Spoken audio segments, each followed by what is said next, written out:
എങ്ങനെ ഉണ്ടായിരുന്നു എന്റെ എൻട്രി? സത്യം പറയാലോ, ഇത്രയും സർപ്രൈസ് ഞാൻ പ്രതീക്ഷിച്ചില്ല. അതും അവക്കൊപ്പം താൻ എങ്ങനെ സമ്മതിച്ചു ഇങ്ങോട്ട് വരാൻ?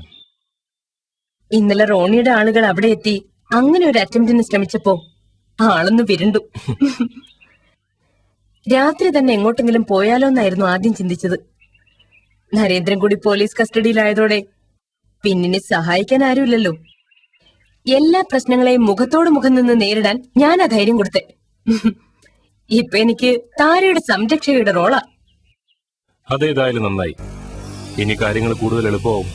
പക്ഷേ റോണിയെ പറ്റി താരയുടെ മനസ്സിലുള്ള ചിത്രത്തിന് യാതൊരു മാറ്റവും.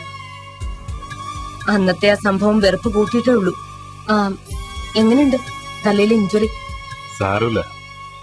ഇതിനുള്ള മറുപടി ഞാൻ വന്ന് കയറിയപ്പോ തന്നെ ആ നാശത്തിന് കൊടുത്തേനെ. പിന്നെ അവളെ തല്ലി കൊന്നാ പോലും എന്റെ നേരെ കൈ ഉയർത്തില്ലായിരുന്നു. വിട്ടേക്ക് റോണി.